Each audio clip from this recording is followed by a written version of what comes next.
Egun on guztioi.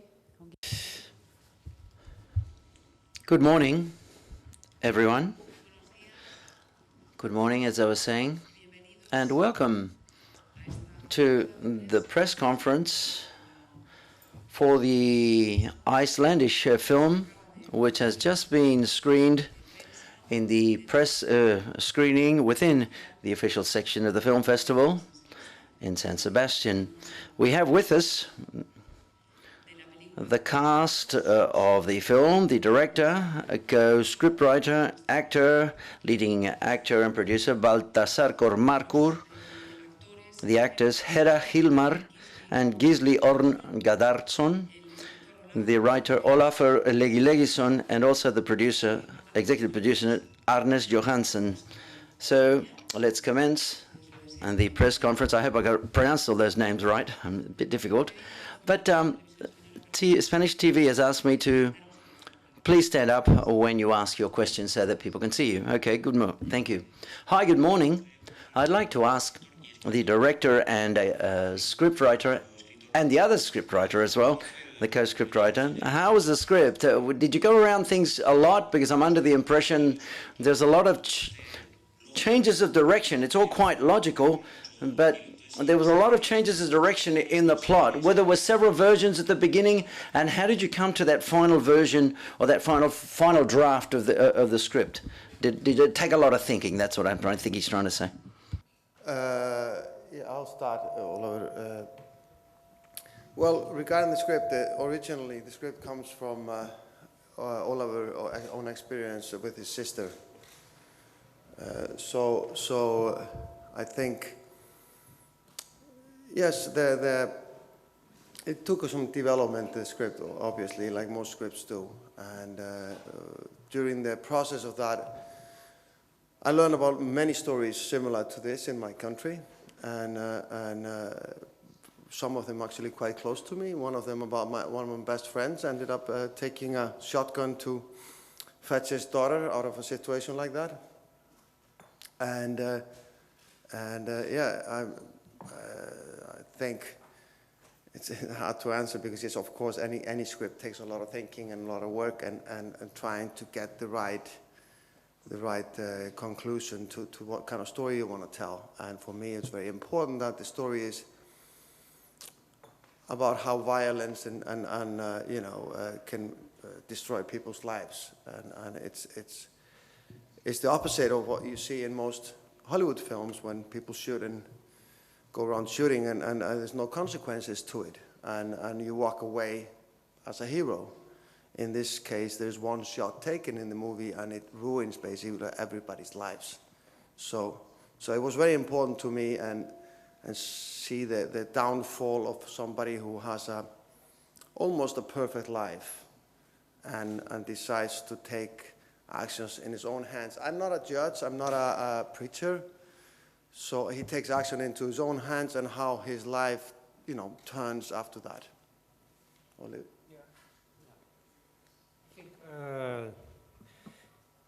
Yeah, there was some searching for the right ending. It's a morality tale of a sort. It's an Old Testament story. How justified are you in even when it concerns your children to take extreme measures? Yeah, it took some searching and it took some thinking and then it took some editing to find the right ending.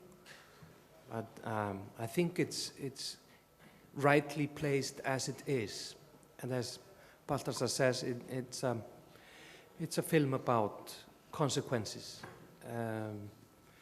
and yeah, that's it. Yes, congratulations for the movie. I found it very beautiful and very meaningful. I understood it also as an homage to the tragedy of a tragic homage to fatherhood. Fatherhood is the fundamental trait, as I understand it. And I'd just like you to go to walk me a little bit through the various expressions of fatherhood as the actor lived it, and maybe the children, the real one, and then the son-in-law that you kill. And the last thing is, what does that nod at the end of the movie mean? The nod. The nod at the end when the policewoman is looking yeah. at you and you nod. What does that mean? Because Okay. Yes, it's not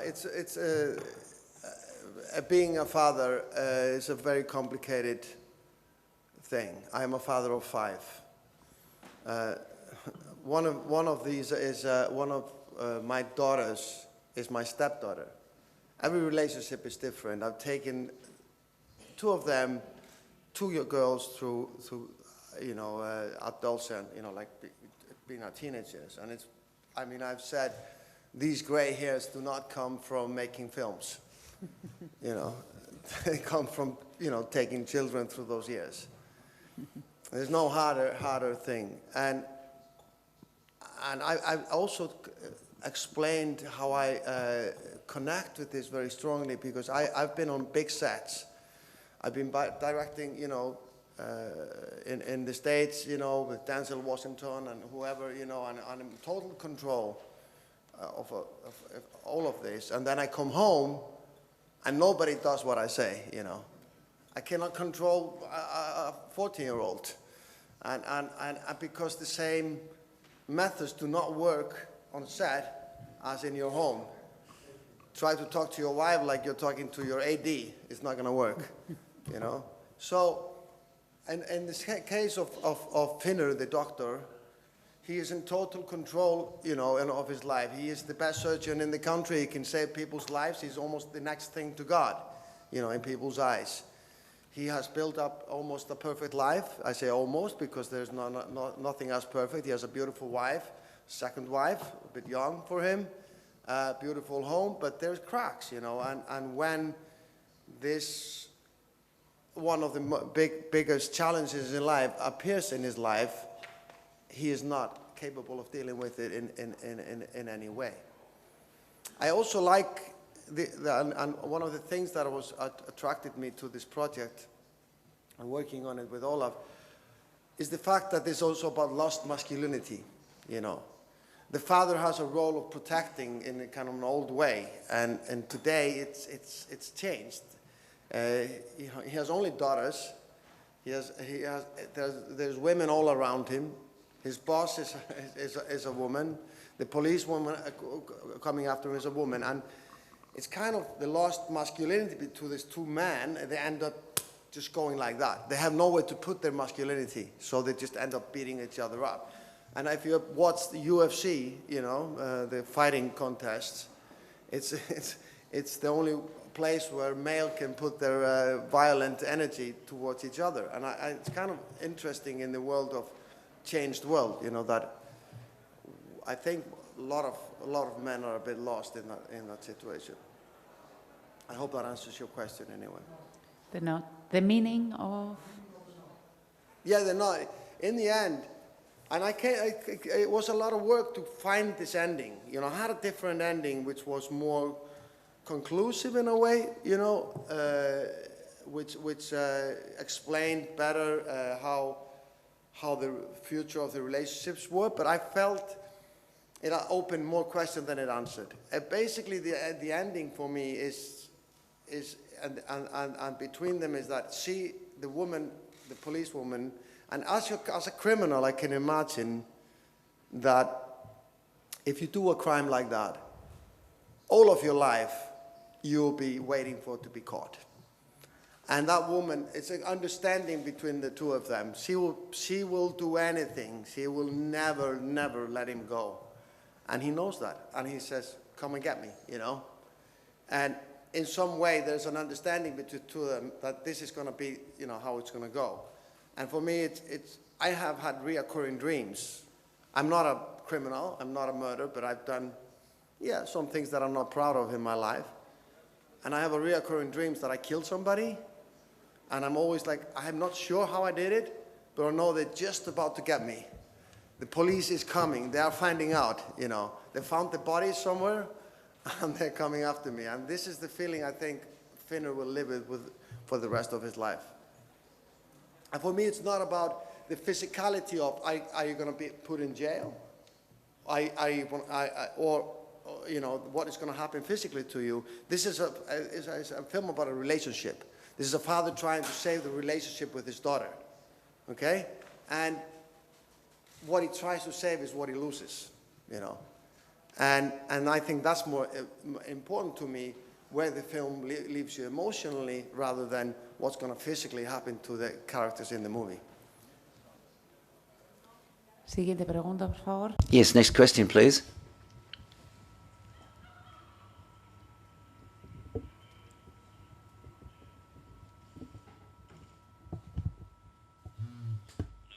Hi, good morning, and congratulations.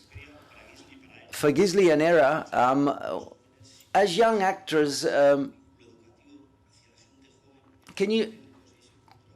is there any message or any karma for younger people because of the roles that you've played as young in the film? Is there anything that you think you can transmit to younger people your same age in real life because of what happens and what you are because of your age? I hope that's clear. Is there anything you believe that you can convey through what you've done in the film, in the roles that you've portrayed for younger people nowadays?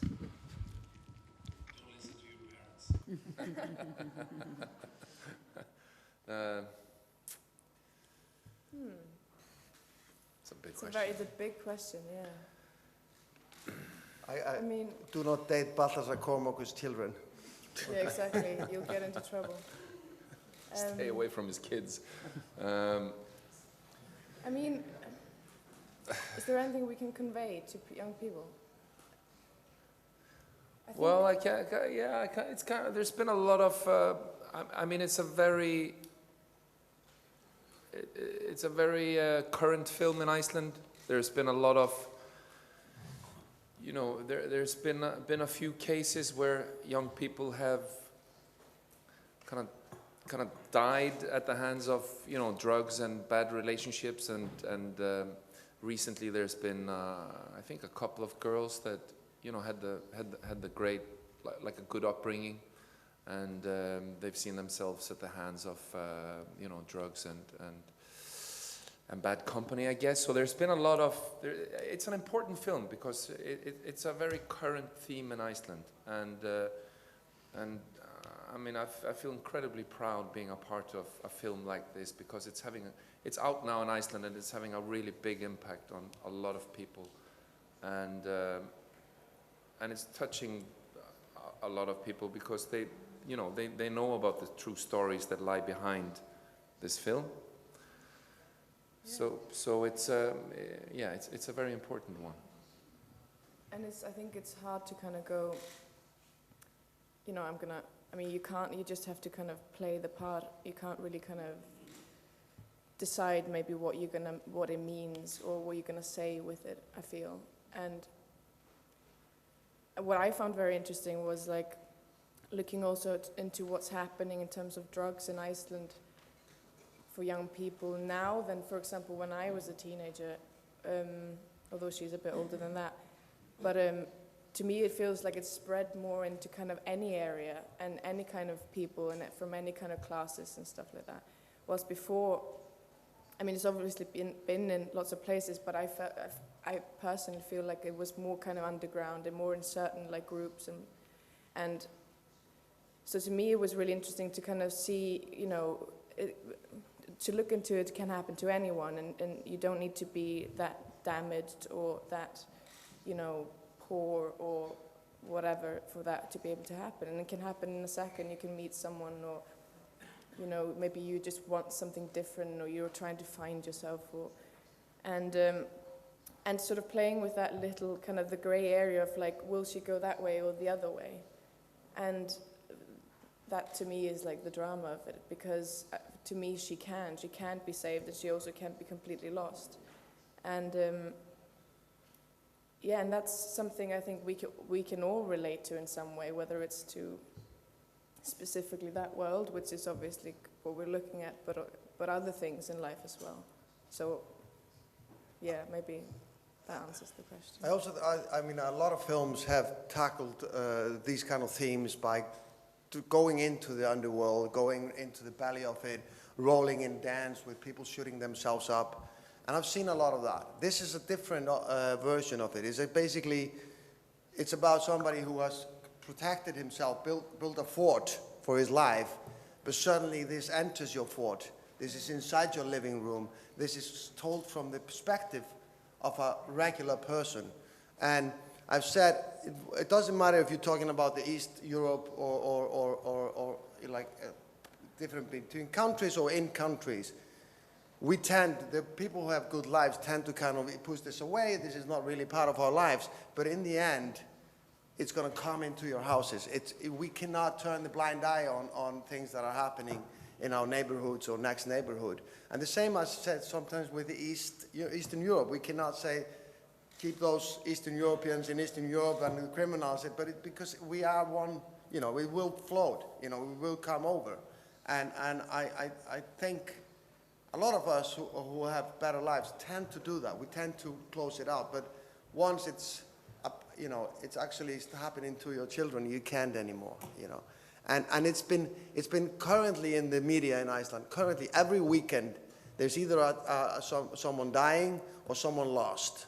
And often these are young girls, there's this typical picture of a young blonde girl with very dark eyebrows, almost tattooed on their and lost. And they're always lost because they run away from their parents and end up in the hands of the guys like that. And for a while, you can't get them out of there. It's not, that's why I say it's the opposite of these movies where somebody comes from outside and takes her. In this case, it was very important to me that the girl is actually in love with him, that beast. And so it's not a simple one, you just got to find her and get her back. You got to emotionally earn her back and try to unwind that. And there's no simple solution to that. It's she is deeply in love with the man. And then I think vice versa. But in his life, he will use videos of her having sex to get his things through. He will use anything. But in his world, that doesn't mean he's bad to her. It just means that his morals are different, And I think that's what interests me, the moral ambiguity and the complexity of the situation. I also find it interesting, like the pressure on girls at that age today, in a way. It's both girls and boys, but looking at a girl here. And I was speaking to, for example, some like a physical trainer, for example, in Iceland, who's training girls in sports and all kinds of stuff. And he was sort of telling me a lot about like this age group. She's about 21 in the film. Of girls, the pressure on girls today to kind of, or maybe it's always been like that, but to be what they're supposed to be and to sort of win the world, and that depression levels, and this is both in Iceland and I know in the UK as well, of that age group of girls has risen crazy in the last, couple of decades. And I found that interesting as well in terms of like, the pressure of a father who's like, he's got it all and he's the great surgeon and he has the house and the wife and everything, and a girl who's clever enough to be able to do that, but obviously kind of rebels against that and is lost in this world of feeling like she has to be everything, kind of, and therefore goes the other way. It's also, because the question was, what's the message for young people or relevance? There's also a message to parents and to loved ones of people who end up in the wrong neighborhood, so to speak. It's a tango. It's a dance.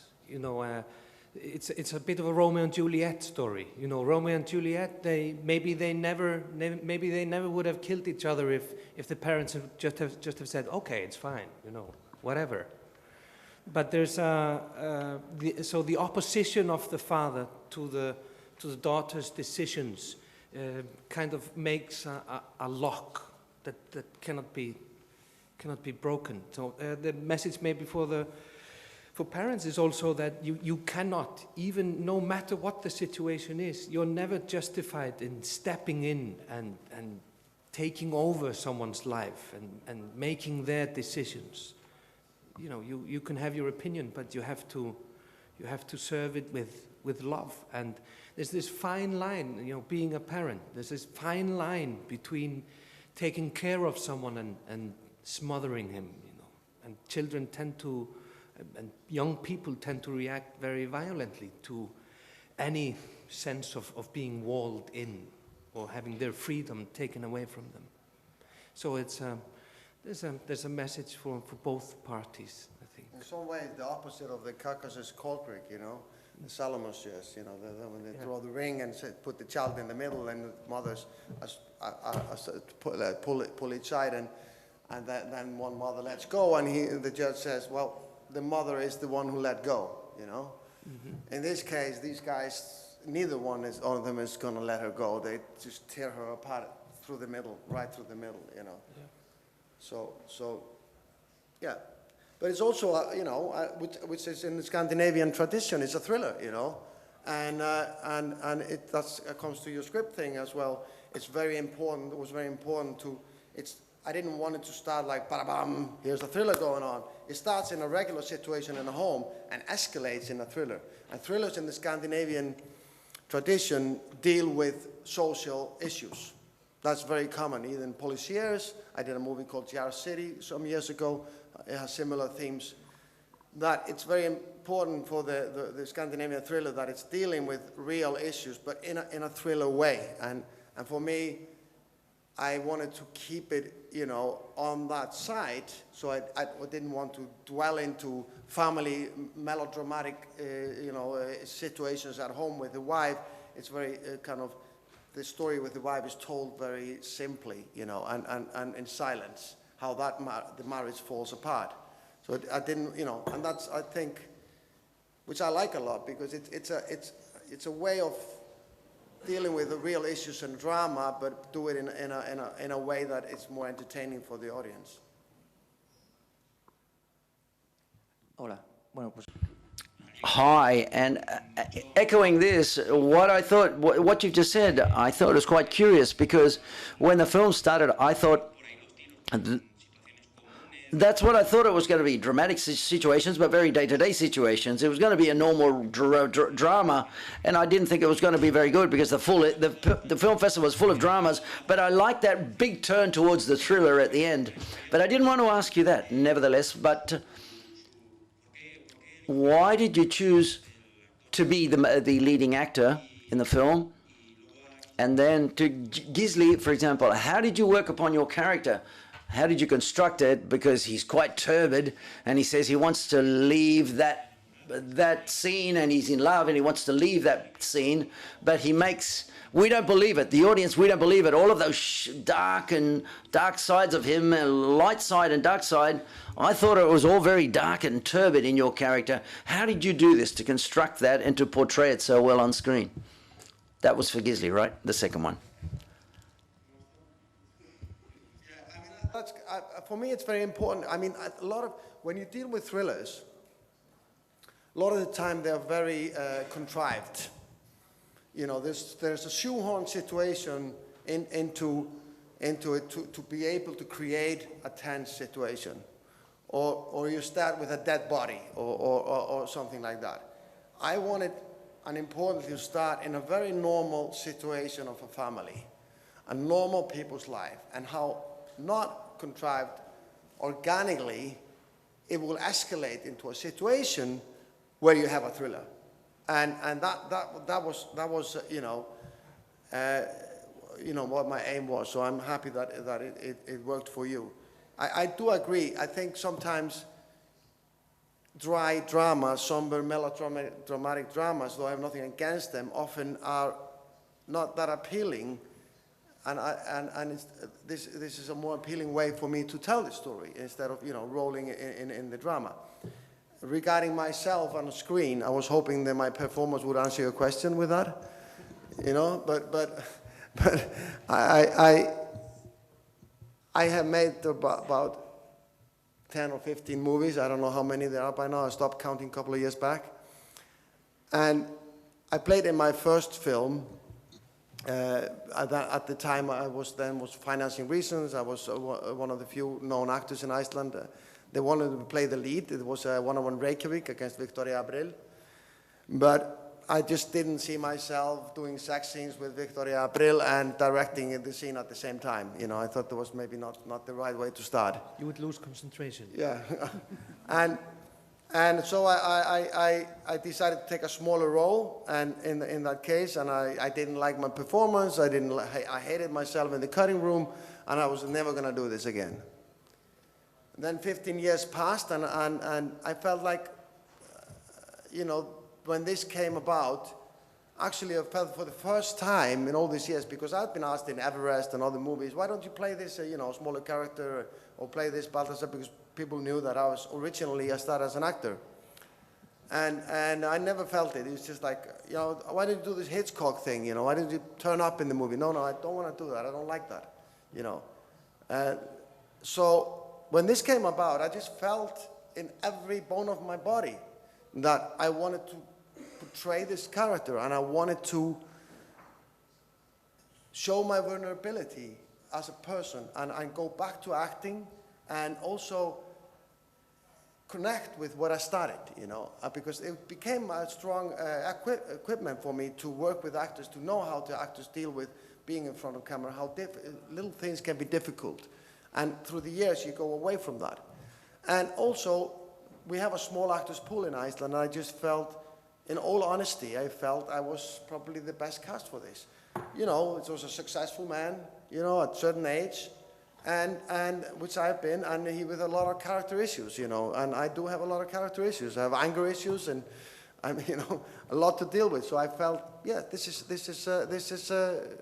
a character that, you know, suits me well, and I felt this was a way also to make the film as personal as possible. Yeah, and to my character, I think when he says those things about moving to Norway with the girl, and I think he really means it, and he at that moment he would really like to do that, but then I think he changes colors really quickly, and that's I know a few guys who are not so dissimilar to this character, and you know they'll when they say they love you, they mean it like nothing else, and when they say they hate you, they mean it like nothing else, and you just want to be at the love side with them. And and Balthasar was really kind of, I mean, he pushed it really hard against like making it all really true in the moment, you know. He was this guy was dealt a hand that he's angry about. I think these characters could have been, you know, my character could have become a doctor, but he just chose the wrong path, or like he ended up in the wrong path. And this is very Icelandic in a way, because, you know, Iceland is a good society. You have a lot of opportunities, and equal rights are kind of at the forefront. So anybody can become a doctor in Iceland, and anybody can become a drug dealer in Iceland. And it's somehow on the way you choose a path that takes you in the wrong direction. And I think with my character, there's just a lot of anger that goes with that, and there's a lot of jealousy towards this guy, in a way. And I think it's a, you know, sociopathic behavior that is that even though he knows you're lying at some point, he believes it strongly in the moment, you know. And it's, as Gisli said, you can tell a girl that you love her, and then you'll meet another one the day after, you tell her exactly the same. And it's not that you don't mean it. It's just, you know, you really mean it in the moment. And I know people like that. I have actually worked with people like that. And it's quite fascinating, you know, how strongly they believe in their own lies, you know. And I think that's part of their charm, you know. That's part of why a man like that can be incredibly charming to a girl like that, even though she realizes how dangerous he is. And I think that was, you know, he's not lying because it becomes almost like an animalistic instinct of surviving, you know. And I think that's why it was important to me with Gisli's performance, that it felt never fake or never that he was pretending, you know, in the moment. He was actually believing it and living it, you know. And I asked Gisli to take it as close to himself as he could, you know, to create that character inside of himself, not outside of himself, you know, which I think he did a tremendous job with. And it was, I think it's important, and I've heard a lot also from people that the sympathy turns at the moment when the mother shows up and Gisli, you know, starts telling me about his past, that sympathy turns towards him and people get moral ambiguity at the moment. Which am I, you know, staying with here now? Who is the character that I'm supporting? And I think that's very important. Yeah, we often get the question, who is really the bad guy in the film? Which is the story, you know, in the end, when you take those measures, you know, who is in the end the bad person, you know? Which is a great question. I mean, especially, I've had a few young kids ask that, you know, who is the bad guy? And in American films, that's always clear, you know?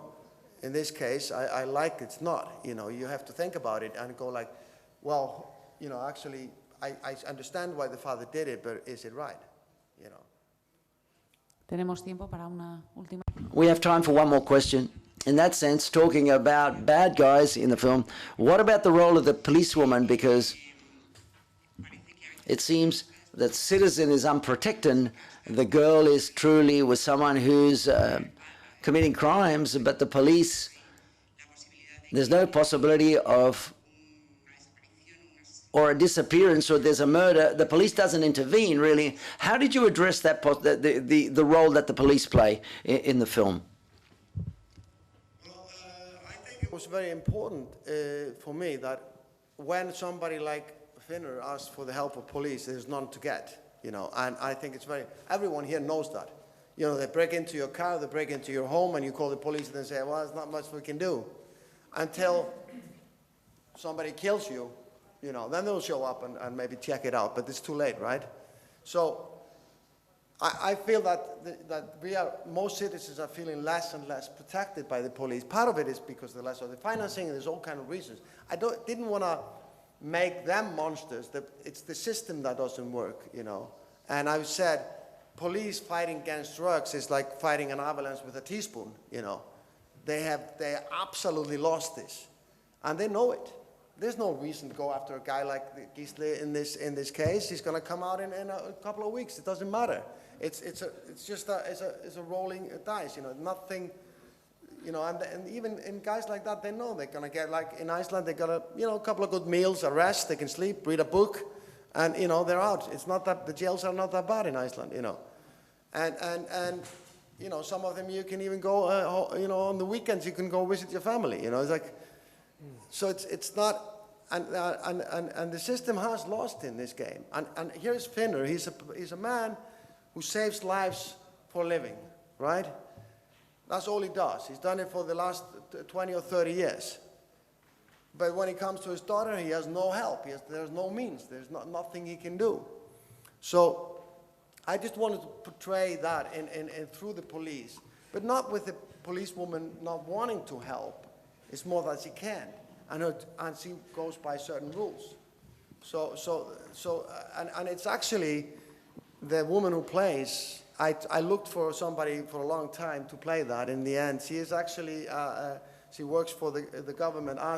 She was a policewoman. Now she is, what do you call this? Saksóknari. How do you say that? District attorney. District attorney for the state. And her sister's an actress, and her husband is an actor very well known in Iceland, but this is the first time she acts herself, and I just wanted the real kind of real person, you know, and how they deal with this. She's cracked some of the hardest killers in Iceland, this woman, in reality. It's also about, in the first situation, it really isn't up to the state to police a relationship between a daughter and a father, no matter what the situation is.